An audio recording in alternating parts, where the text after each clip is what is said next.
Teknik dasar menyusun Three Statement Model. Three Statement Model adalah model keuangan terintegrasi yang menghubungkan tiga laporan keuangan utama: laporan laba rugi atau income statement, laporan posisi keuangan atau balance sheet, dan laporan arus kas atau cash flow statement. Model ini berfungsi sebagai kerangka dasar dalam financial modeling untuk menganalisis kinerja historis, membuat proyeksi keuangan, serta menilai dampak berbagai keputusan bisnis terhadap keuangan perusahaan. Keterkaitan antar laporan memastikan bahwa setiap perubahan dalam asumsi, seperti pertumbuhan penjualan, biaya, investasi, atau struktur pendanaan, akan tercermin secara otomatis dalam seluruh laporan keuangan, menghasilkan gambaran keuangan yang konsisten, realistis, dan terukur. Three Statement Model menjadi fondasi utama dalam dua area penting penerapan analisis keuangan, yaitu Financial Planning dan DCF Analysis. Dalam konteks Financial Planning, model ini digunakan untuk melakukan forecasting dan budgeting, membantu perusahaan memproyeksikan pendapatan, biaya, serta kebutuhan pendanaan di masa depan secara sistematis. Sementara pada DCF Analysis, model yang sama berperan dalam valuasi perusahaan, evaluasi investasi atau proyek, serta analisis strategi seperti M&A, IPO, dan LBO. Dengan demikian, Three Statement Model bukan sekadar alat perhitungan, melainkan kerangka analitis yang menghubungkan perencanaan, valuasi, dan pengambilan keputusan bisnis secara menyeluruh. Alur penyusunan proyeksi keuangan dengan menggunakan Three Statement Model menunjukkan alur transisi dari data historis atau aktual menuju proyeksi keuangan dengan menggunakan driver dan asumsi sebagai penghubung. Berdasarkan laporan keuangan aktual, terlebih dahulu disusun driver dan asumsi aktual seperti pertumbuhan penjualan, biaya operasional, investasi, dan pendanaan. Selanjutnya, driver dan asumsi aktual ini dibawa ke masa proyeksi dan digunakan sebagai dasar untuk menyusun proyeksi laporan laba rugi, posisi keuangan, dan arus kas. Dengan demikian, model ini menggambarkan proses terstruktur dari aktual, asumsi dan driver sampai menjadi proyeksi keuangan. Template Three Statement Model pada umumnya terbagi menjadi 5 bagian utama, yaitu asumsi atau driver. Bagian ini berisi dasar perhitungan yang berasal dari data aktual dan proyeksi, seperti pertumbuhan penjualan, biaya, tingkat bunga, pajak, tingkat piutang, persediaan, hutang, dan lain-lain. Asumsi inilah yang menggerakkan seluruh hasil perhitungan dalam model. Berikutnya adalah laporan laba rugi. Menampilkan pendapatan, beban, dan laba bersih dari tahun ke tahun, sehingga memberikan gambaran mengenai profitabilitas perusahaan. Neraca. Memproyeksikan posisi keuangan perusahaan, mencakup aset, liabilitas, dan ekuitas yang harus selalu seimbang atau balance. Laporan arus kas. Menyajikan arus kas operasi, investasi, dan pendanaan untuk memastikan kecukupan likuiditas serta konsistensi hubungan antar laporan keuangan. Skedul pendukung atau supporting schedules. Berisi perhitungan detail yang mendukung pos-pos utama, seperti jadwal penyusutan aset tetap, pergerakan utang, modal kerja, dan ekuitas. Skedul ini menjadi penghubung penting agar ketiga laporan utama saling terintegrasi secara akurat. Pertama-tama, kita hitung driver kenaikan pendapatan dari tahun 2021 ke tahun 2022. Hasilnya adalah 1,53%. Kemudian rumus ini di-copy-paste ke tahun berikutnya sampai tahun 2025. Dengan demikian kita sudah punya driver kenaikan pendapatan aktual per tahun dari tahun 2022 sampai dengan 2025. Kemudian kita hitung rata-rata kenaikan pendapatan tersebut sebagai driver untuk tahun 2026. Setelah itu angka rata-rata kenaikan pendapatan ini kita copy-paste ke tahun berikutnya yaitu tahun 2027 sampai dengan 2030. Dengan demikian kita sudah mempunyai driver untuk proyeksi pendapatan dari tahun 2026 sampai dengan 2030. Kemudian kita hitung driver untuk beban pokok pendapatan yang merupakan persentase terhadap pendapatan. Untuk tahun 2022, hasilnya adalah 62,32%. Rumus perhitungan driver ini kemudian kita copy-paste ke tahun berikutnya, sehingga kita mendapatkan driver untuk beban pokok pendapatan dari tahun 2023 sampai dengan 2025. Kemudian kita hitung rata-ratanya sebagai driver di proyeksi 2026. Hasilnya kita copy-paste ke tahun berikutnya, sehingga kita sudah mendapatkan driver beban pokok pendapatan untuk proyeksi tahun 2026 sampai 2030. Langkah berikutnya adalah menghitung driver untuk biaya operasi atau OPEX. Kita hitung dulu driver biaya operasi yang merupakan persentase dari pendapatan, yaitu biaya gaji dan tunjangan, biaya pemasaran, biaya umum dan administrasi, dan biaya lain-lain. Pertama, kita hitung prosentasi masing-masing biaya tersebut terhadap pendapatan aktual di tahun 2022. Kemudian kita copy paste ke tahun berikutnya sampai tahun 2025. Kemudian kita hitung rata-rata prosentase biaya itu untuk tahun 2026. Dan rata-rata prosentase biaya itu kita copy paste ke tahun berikutnya, sehingga kita mendapatkan driver biaya operasi untuk proyeksi tahun 2026 sampai dengan 2030. Langkah berikutnya adalah menghitung driver untuk biaya depresiasi. Ketentuannya adalah biaya depresiasi merupakan prosentase dari saldo awal aset tetap. Untuk itu, kita harus menyusun skedul aset tetap dulu. Karena kita menghitung berdasarkan data aktual, maka saldo akhir aset tetap, kita tarik dari saldo aset tetap yang ada di neraca. Saldo awal aset tetap, kita tarik dari saldo akhir aset tetap, dari periode sebelumnya. Biaya depresiasi kita tarik dari biaya depresiasi di laba rugi aktual untuk tahun yang bersangkutan. Capex bisa dihitung dari saldo akhir aset tetap, dikurangi dengan saldo awal aset tetap, ditambah dengan biaya depresiasi. Sehingga kita mendapatkan angka Capex aktual untuk masing-masing tahun. Kemudian kita hitung tarif depresiasi untuk tahun 2022 dengan rumus biaya depresiasi dibagi dengan saldo awal aset tetap. Driver depresiasi untuk tahun 2022 ini kita copy paste ke tahun berikutnya, sehingga kita mendapatkan driver depresiasi aktual per tahun dari tahun 2022 sampai 2025. Dengan menghitung rata-rata tarif depresiasi aktual, kita mendapatkan driver depresiasi untuk tahun 2026, yang kemudian kita copy paste sampai tahun 2030, sehingga kita mendapatkan driver depresiasi untuk seluruh tahun proyeksi dari 2026 sampai 2030. Langkah berikut adalah menghitung driver untuk biaya bunga. Ketentuannya adalah merupakan prosentase dari saldo awal hutang. Maka kita akan menyusun skedul hutang lebih dahulu. Skedul hutang terdiri dari hutang jangka pendek dan hutang jangka panjang, yang mencerminkan saldo awal hutang, penambahan hutang, pembayaran hutang, saldo akhir hutang serta biaya bunga. Saldo akhir hutang jangka pendek ditarik dari saldo hutang jangka pendek di neraca aktual. Saldo akhir hutang jangka panjang ditarik dari saldo hutang jangka panjang di neraca aktual. Saldo awal ditarik dari saldo akhir periode sebelumnya. Pinjaman baru dihitung dengan menggunakan rumus jika saldo akhir dikurangi saldo awal lebih besar dari 0, maka terdapat pinjaman baru. Jika hasilnya adalah 0, maka tidak ada pinjaman baru. Sebaliknya jika saldo akhir lebih kecil dari saldo awal pinjaman, maka terdapat pembayaran pinjaman. Jika hasilnya 0, maka tidak terdapat pembayaran pinjaman. Demikian juga dengan hutang jangka panjang, jika saldo akhir lebih besar dari saldo awal, maka terdapat penambahan pinjaman. Sebaliknya jika saldo akhir lebih kecil dari saldo awal pinjaman, maka terdapat pembayaran pinjaman.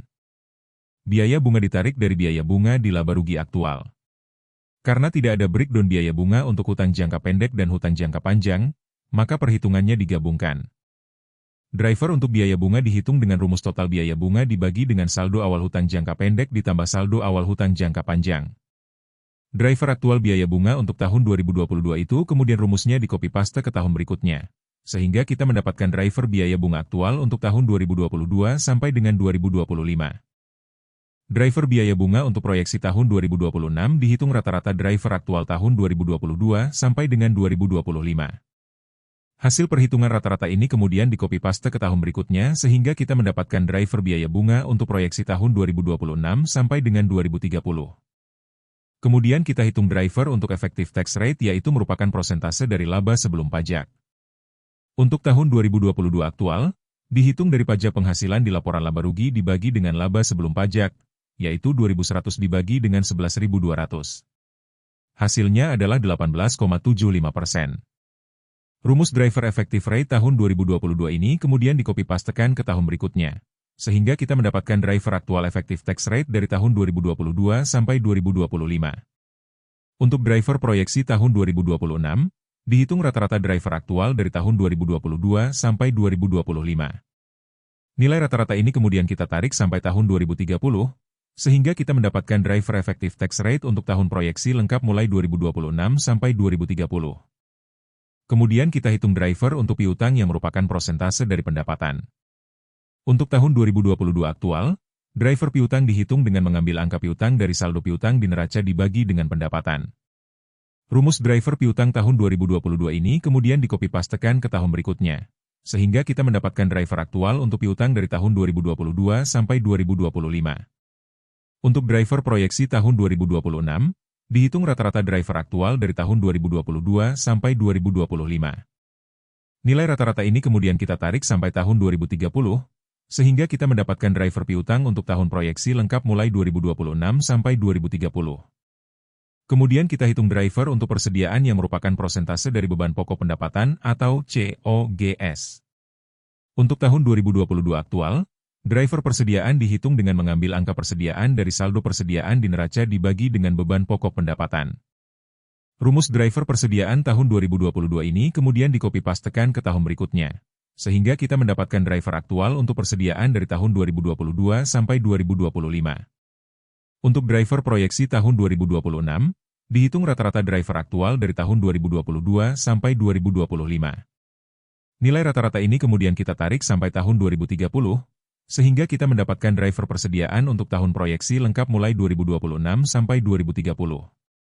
Kemudian kita hitung driver untuk utang dagang yang merupakan persentase dari beban pokok pendapatan atau COGS. Untuk tahun 2022 aktual, driver utang dagang dihitung dengan mengambil angka utang dagang dari saldo utang dagang di neraca, dibagi dengan beban pokok pendapatan. Rumus driver utang dagang tahun 2022 ini kemudian di-copy-pastekan ke tahun berikutnya, sehingga kita mendapatkan driver aktual untuk utang dagang dari tahun 2022 sampai 2025.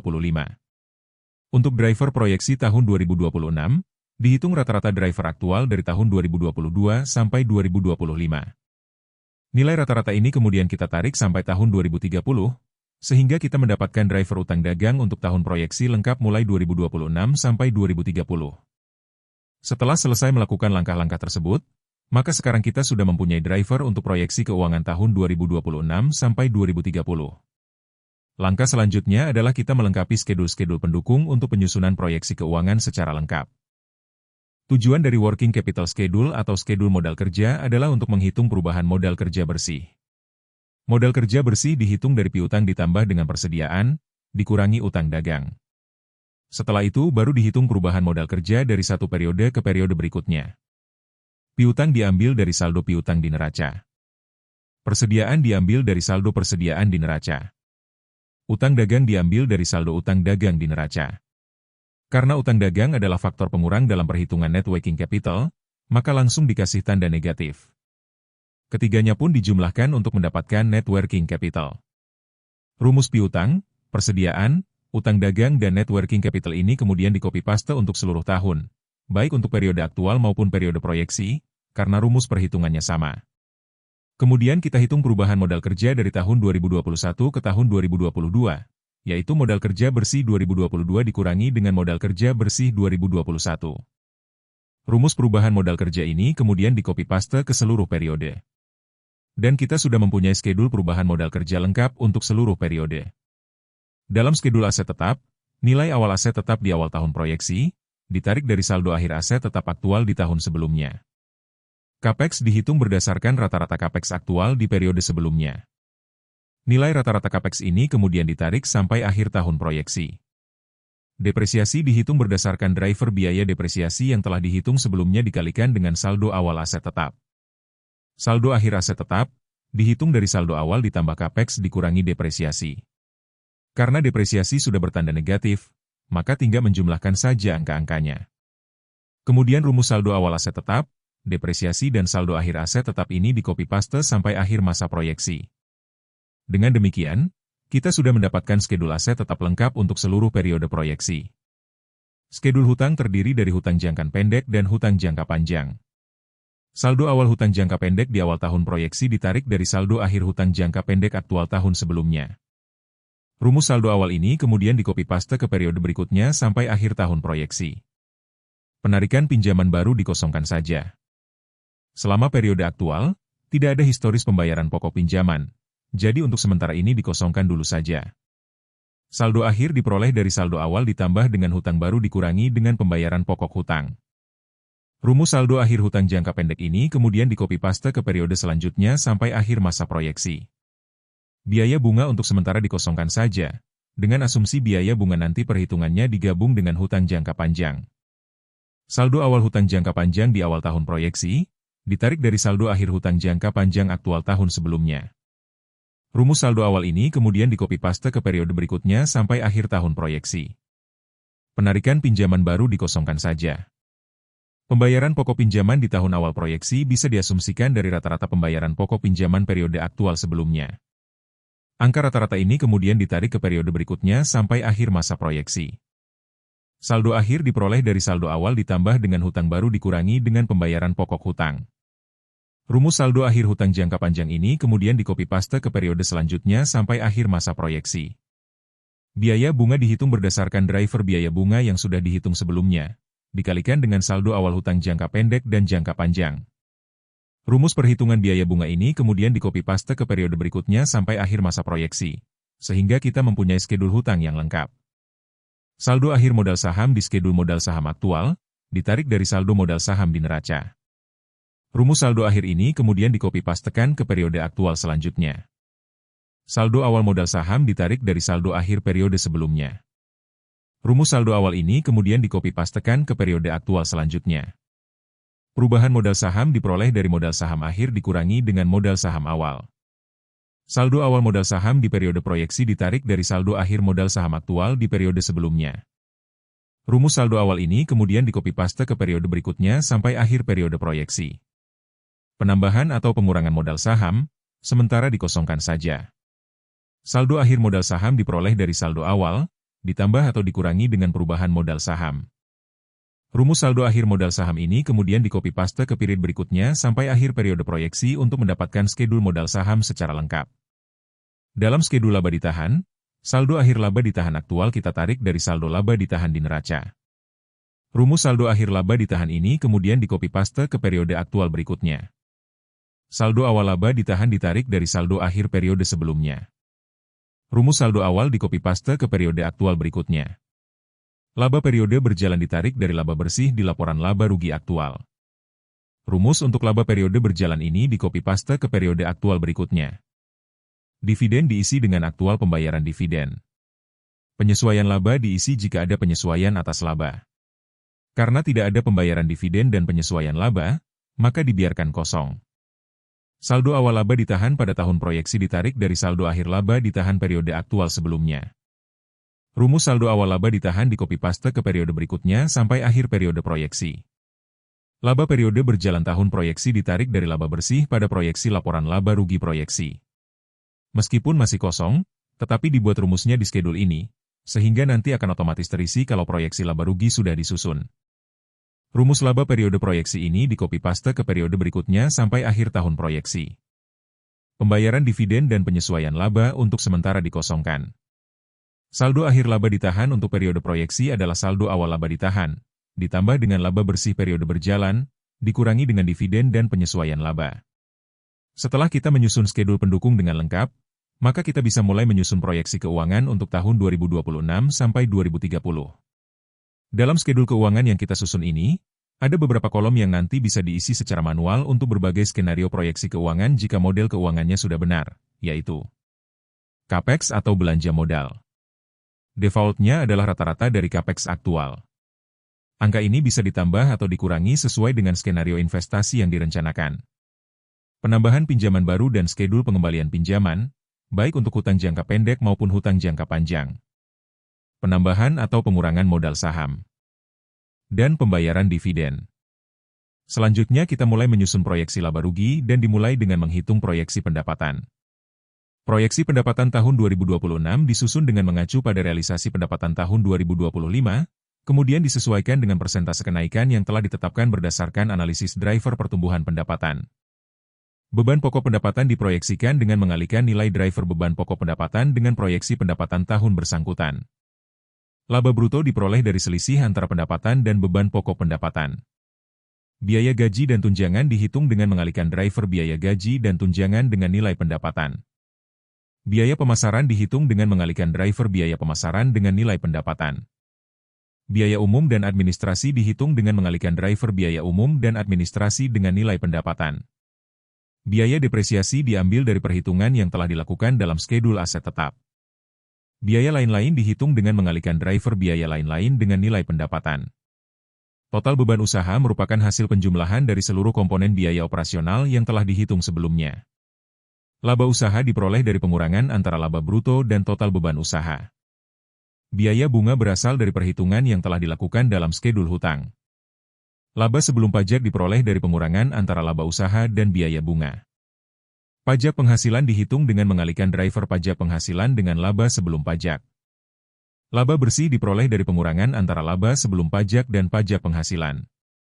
Laporan laba rugi proyeksi tahun 2026 kemudian di-copy-paste untuk setiap periode proyeksi berikutnya hingga tahun 2030.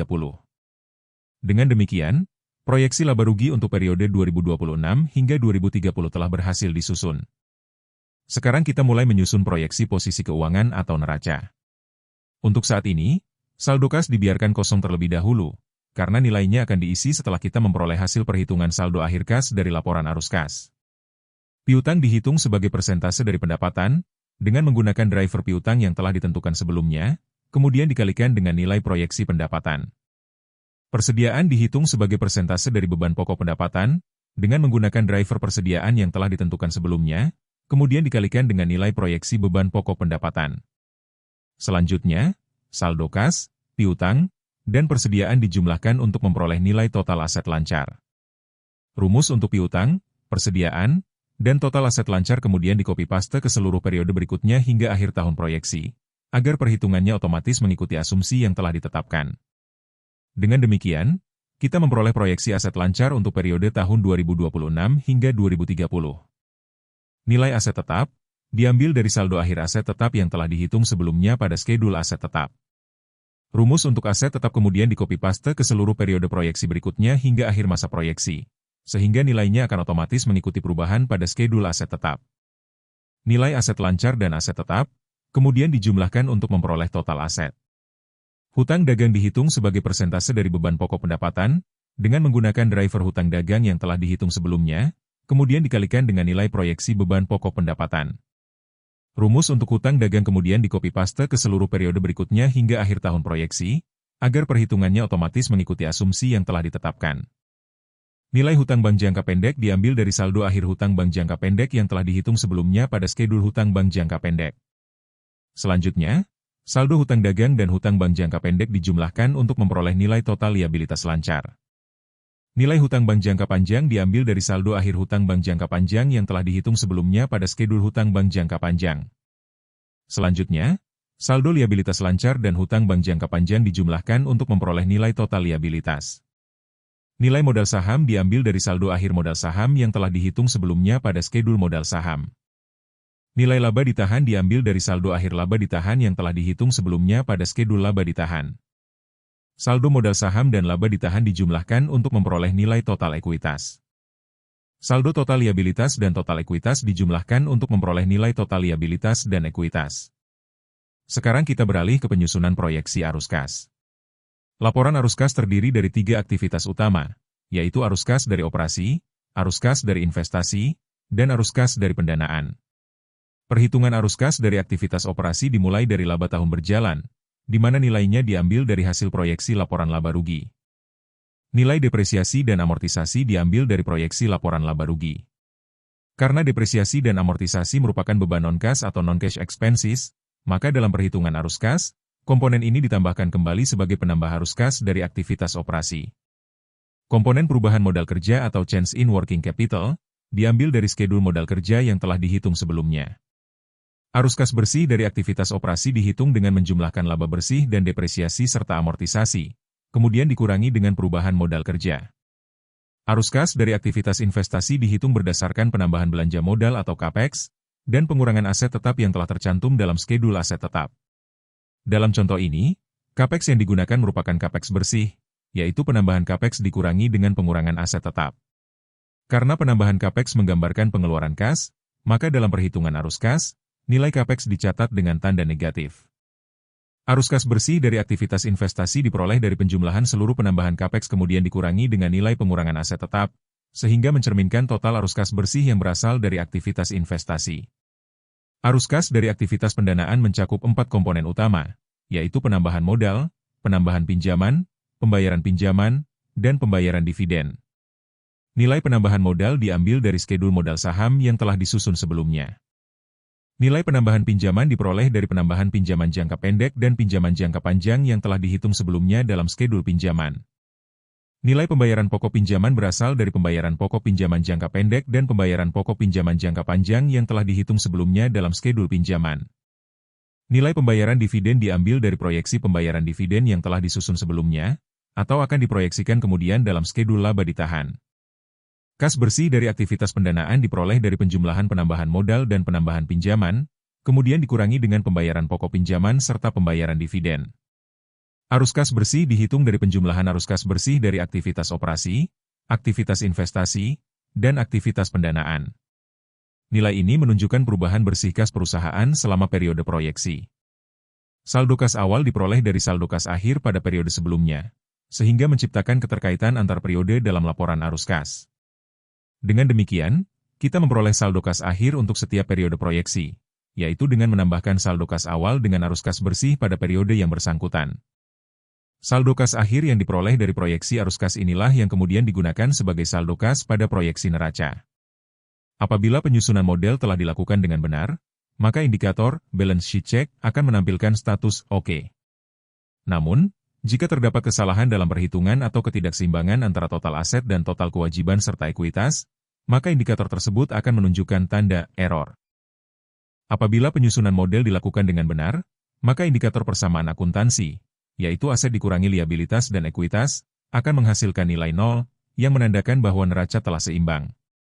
Sebaliknya, jika terdapat kesalahan dalam penyusunan model, maka indikator tersebut akan menampilkan selisih nilai yang menunjukkan adanya ketidakseimbangan antara sisi aset dan sisi liabilitas serta ekuitas. Model ini akan menghasilkan proyeksi keuangan yang lengkap, dimulai dari driver dan asumsi utama, kemudian dilanjutkan dengan laporan laba rugi proyeksi. Laporan proyeksi posisi keuangan atau neraca. Laporan proyeksi arus kas. Serta skedul pendukung. Dalam model ini, seluruh komponen terhubung secara dinamis dan saling memengaruhi. Dengan demikian, apabila terjadi perubahan skenario, seperti penambahan capex, penambahan pinjaman, pembayaran dividen, maupun perubahan pada driver atau asumsi utama, maka seluruh angka dalam laporan keuangan terkait akan otomatis menyesuaikan, sambil tetap menjaga keseimbangan pada neraca atau balance sheet.